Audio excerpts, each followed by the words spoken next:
आपण पेपर 1 मधला चॅप्टर जो आहे दुसरा AC सर्किट्स हा चॅप्टर पाहत आहोत। या चॅप्टरमध्ये आतापर्यंत आपण AC व्हर्सेस DC म्हणजे AC आणि DC मध्ये डिफरन्स काय आहे आणि त्यामध्ये ACचे ॲडव्हांटेजेस हे दोन टॉपिक आपण पाहिलेले आहेत।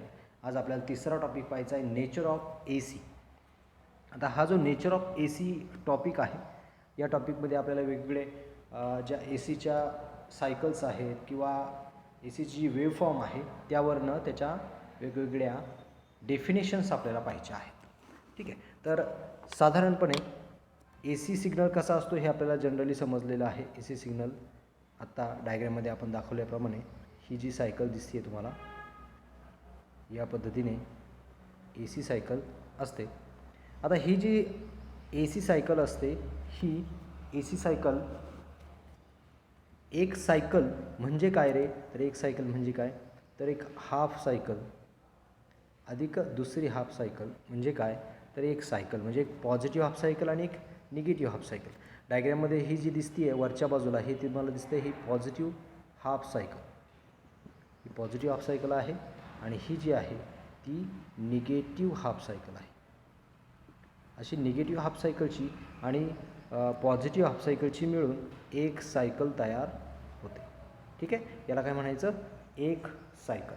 ठीक, जर डेफिनेशन जर बघितली त्याची तर याची डेफिनेशन होती it is a set of magnitudes in one positive and one negative half cycle. म्हणजे काय, it is the set of magnitude, कोणाचं मॅग्निट्यूड, तर वन हाफ सायकलचं, पॉझिटिव्ह हाफ सायकलचं आणि निगेटिव्ह हाफ सायकलचं काय, तर magnitude. It is the set of magnitudes in one positive half cycle आणि अनदर निगेटिव्ह हाफ सायकल।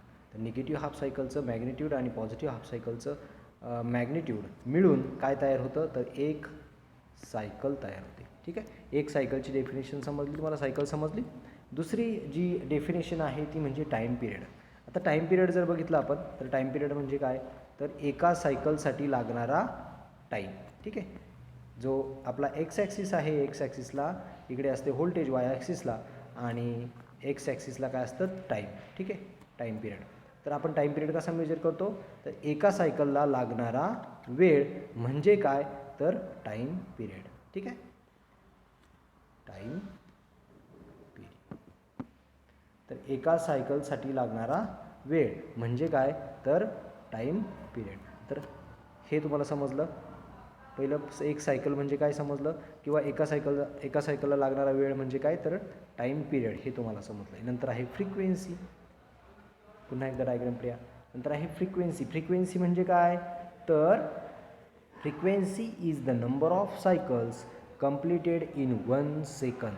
म्हणजे काय, एका सेकंदामध्ये किती सायकल्स कंप्लीट करतात, किती सायकल्स कंप्लीट होतात, याला काय म्हणायचं, तर फ्रिक्वेन्सी असं म्हणायचं। फॉर एक्झाम्पल आपण असं म्हणूयात की हा जो टाईम आहे तो किती आहे, 1 सेकंद आहे आणि ह्या 1 सेकंदामध्ये समजा ही एक सायकल, ही दुसरी सायकल, ही तिसरी सायकल, ही चौथी सायकल, ही 5वी सायकल कंप्लीट जर होत असेल, बघा या ठिकाणी अजून एक थोडी हाफ सायकल राहिली, यापर्यंत इथपर्यंत मी इथले हा मधला जो बार झालेला आहे तो करतो, इथपर्यंत किती सायकल्स कंप्लीट होत आहेत बघा, आपण वेगवेगळ्या पेननी दर्शवू।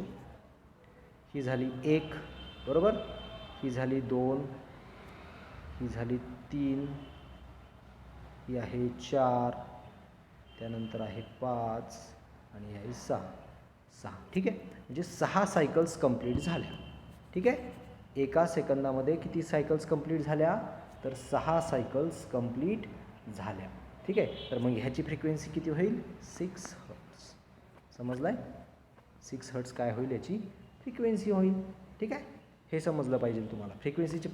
फ्रिक्वेन्सी म्हणजे काय, frequency is the number of cycles completed in one second. एका सेकंदामध्ये किती नंबर ऑफ सायकल्स कंप्लीट होतात, तर त्या म्हणजेच काय असणार आहे, फ्रिक्वेन्सी असणार आहे।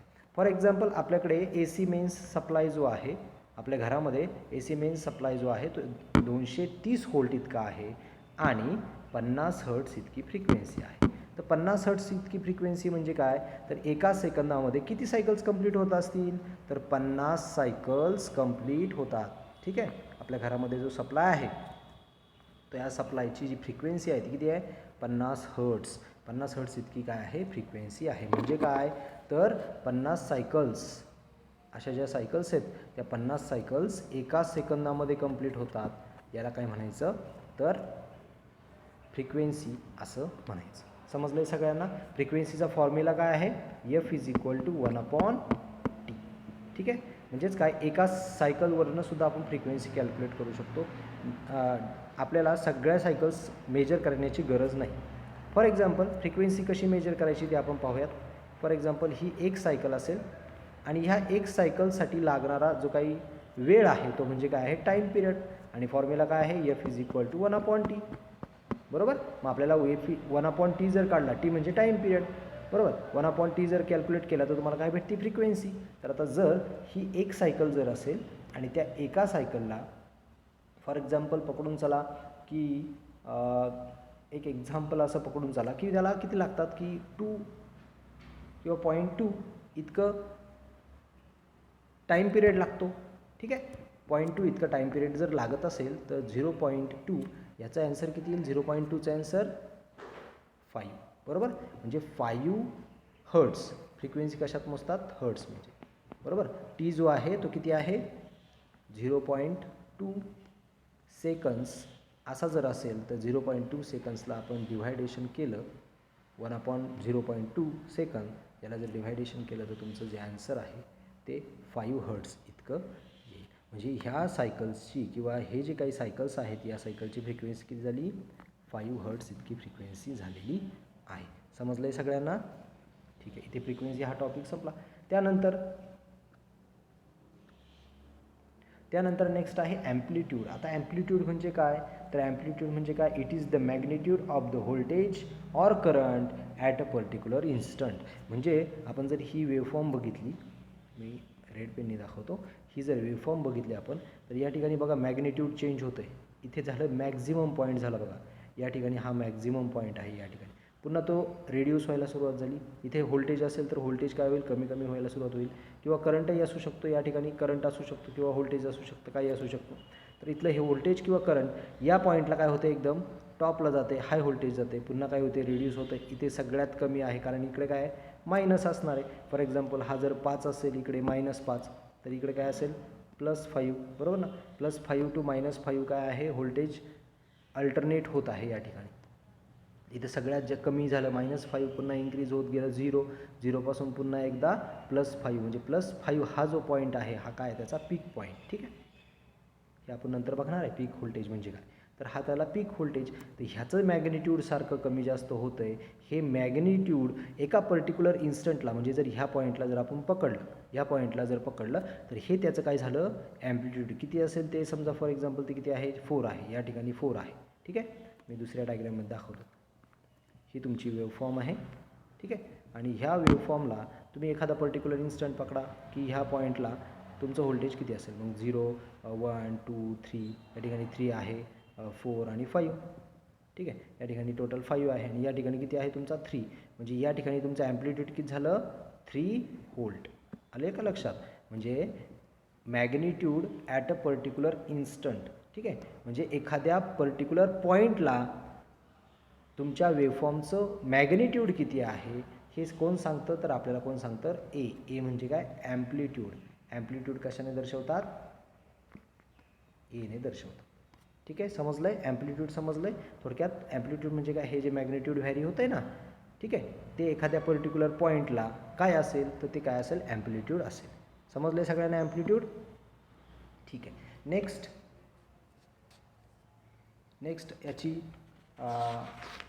वेवलेंथ. नेक्स्ट जो टॉपिक आहे तो म्हणजे काय आहे wavelength.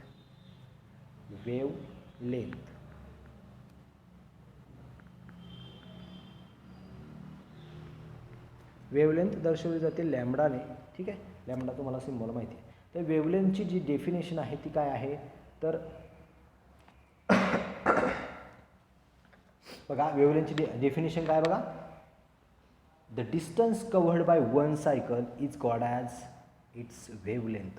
A distance covered by the one cycle, एका सायकलने किती डिस्टन्स कव्हर केलेला आहे याला म्हटलं जातं वेवलेंथ लॅम्बडा. ठीक आहे, म्हणजे आपण जवळजवळ टाईम पिरियड त्याला म्हणू शकतो. मात्र हा जो काही लॅम्बडा जो आहे तो दर्शवला जातो खालील फॉर्म्युल्याने. Lambda is equal to C by F. त्यामध्ये जी सीची व्हॅल्यू आहे ती म्हणजे काय असते, व्हॅलॉसिटी ऑफ लाईट. सी म्हणजे काय असतो, व्हॅलॉसिटी ऑफ लाईट. फिजिक्समध्ये तुम्ही शिकला असाल, सी म्हणजे व्हॅलॉसिटी ऑफ लाईट असते. ही कॉन्स्टंट असते व्हॅल्यू आणि त्याची व्हॅल्यू असते 3 × 10⁸ मिली सेकंड्स. किती, 3 × 10⁸ मिली सेकंद ही त्याची काय आहे, कॉन्स्टंट व्हॅल्यू आहे. म्हणजे जर तुम्हाला लॅम्बडा किंवा वेवलेंथ जर काढायची असेल तर ती तुमच्या फ्रिक्वेन्सीवर डिपेंड असते. ठीक आहे, तुम्हाला वेवलेंथसुद्धा समजली असेल. याच्यावर कधी कधी एक प्रॉब्लेम विचारला जातो. तुम्हाला काय दिलं जातं की टाईम पिरियड विचारला जातो किंवा वेवलेंथ विचारली जाते. ठीक आहे, आणि त्या वेवलेंथवरनं तुम्हाला एखादी फ्रिक्वेन्सी दिली जाईल. समजा फॉर एक्झाम्पल फ्रिक्वेन्सी दिली जाईल 5K हर्ट्स आणि म्हटलं जाईल लॅम्बडा कॅल्क्युलेट करा. तर सिम्पल आहे, तुम्हाला लॅम्बडाचा फॉर्म्युला माहिती आहे सी बाय एफ. तुम्हाला एफची व्हॅल्यू माहिती आहे, सीची व्हॅल्यू माहिती आहे 3 × 10⁸ डिवायडेड बाय 5K. ठीक आहे, याचं कॅल्क्युलेशन करा, तुम्हाला काय भेटून जाईल, लॅम्बडा भेटून जाईल. समजलं आहे सगळ्यांना. तर लॅम्बडा म्हणजे काय, वेवलेंथ. आणि वेवलेंथ म्हणजे काय, the distance covered by one cycle. एका सायकलने किती डिस्टन्स कव्हर्ड केलेलं आहे याला काय म्हटलं जातं, वेवलेंथ असं म्हटलं जातं. समजलं आहे. ठीक. नेक्स्ट जो शेवटचा टॉपिक आहे त्याचं नाव आहे पीक व्होल्टेज. पीक व्होल्टेज मगाशीच आपण शिकलो. पीक व्होल्टेज म्हणजे काय, तर आता पीक व्होल्टेज दोन प्रकारचे असू शकतात, एक पॉझिटिव्ह पीक आणि निगेटिव्ह पीक. या बाजूला बघितलं तर पॉझिटिव्ह व्होल्टेज असतं, या बाजूला जर बघितलं इथे मध्ये 0 आणि या बाजूला बघितलं जातं तर निगेटिव्ह व्होल्टेज असतं. बरोबर. मग जर तुमची वेवफॉर्म अशा पद्धतीची जर असेल तर ह्याच्यामध्ये पीक व्होल्टेज कोणता झाला, कोणता पीक व्होल्टेज झाला, तर ह्या पॉईंटला काय झालं, पीक म्हणजे काय, मॅक्झिमम व्होल्टेज.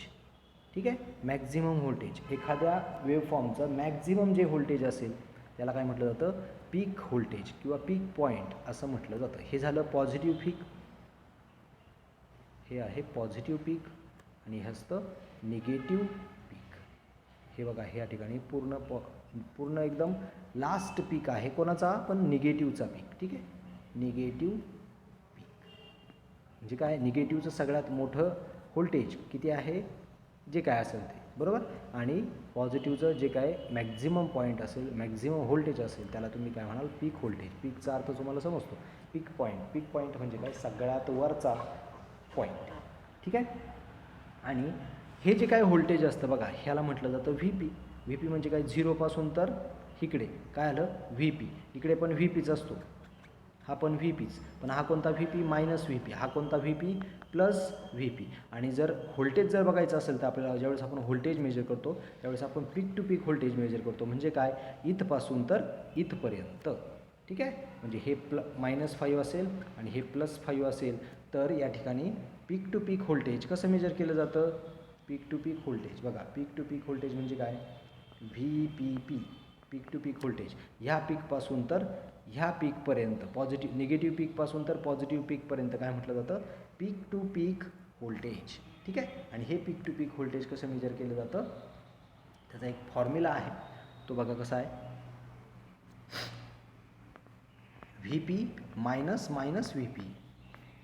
म्हणजे काय, व्ही पी किती आहे तर प्लस आहे, मायनस मायनस किती आहे, मायनस व्ही पी किती आहे तर -5 आहे. आन्सर काय येईल, 10, दोघांची ॲडिशन होईल ना, 10 व्ही पी पी. म्हणजे पीक टू पीक व्होल्टेज किती होईल, 10. तर इथं तुम्ही मेजर करायला घेतलं 0पासून, समजा तुम्ही असं इथं अज्युम केलं का हा 0 पॉईंट आहे, तर इथून 0, 1, 2, 3, 4 असं कुठपर्यंत जाल तुम्ही, 10पर्यंत जाल. म्हणजे तुमचं 10 व्होल्ट हे काय झालं, पीक टू पीक व्होल्टेज झालेलं आहे.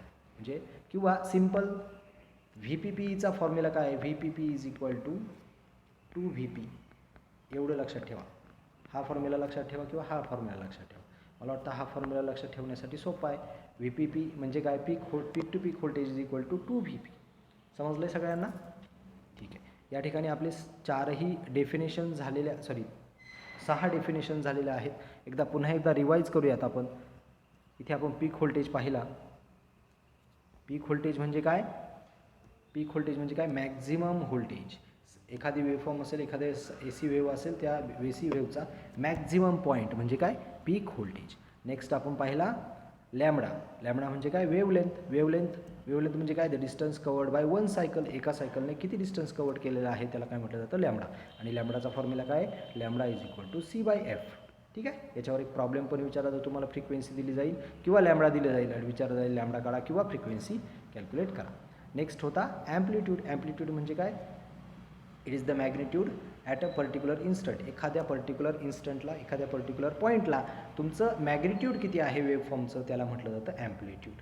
नेक्स्ट होतं तुमची फ्रिक्वेन्सी. फ्रिक्वेन्सी म्हणजे काय, तर एका सेकंदामध्ये तुम्ही किती नंबर ऑफ सायकल्स कंप्लीट करतात, किती नंबर ऑफ सायकल्स कंप्लीट झालेले आहेत त्याला काय म्हणायचं, फ्रिक्वेन्सी असं म्हणायचं. ठीक आहे. जसं की आपल्याकडं 50 हर्ट्झ फ्रिक्वेन्सी आहे म्हणजे काय, एका सेकंदामध्ये 50 सायकल्स कंप्लीट होत आहेत आपल्याकडे ज्या आपल्या ए सी मेन्स सप्लाय आहे त्याच्यामध्ये. ठीक आहे. नेक्स्ट होतं टाईम पिरियड. टाईम पिरियड म्हणजे काय, तर एका सायकलसाठी, एक सायकल कंप्लीट होण्यासाठी लागणारा वेळ तो टाईममध्ये असतो आणि त्याला म्हटलं जातं टाईम पिरियड. आणि फॉर्म्युला फ्रिक्वेन्सीचा जो आहे 1/f is equal to 1/t किंवा टीचा फॉर्म्युला काय होईल, t is equal to 1/f. ठीक आहे.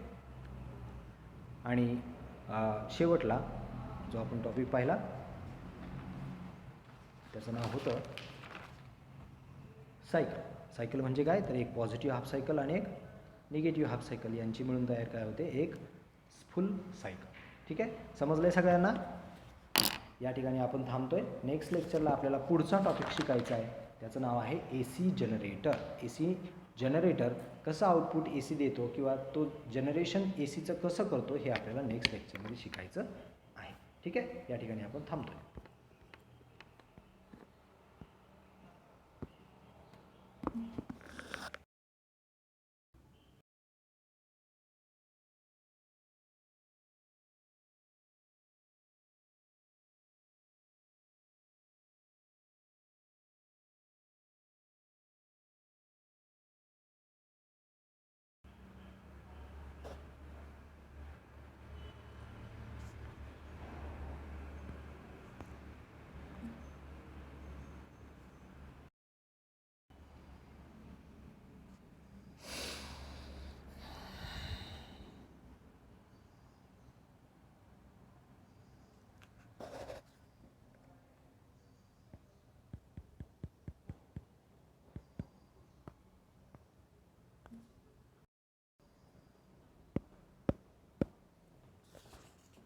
या हां हां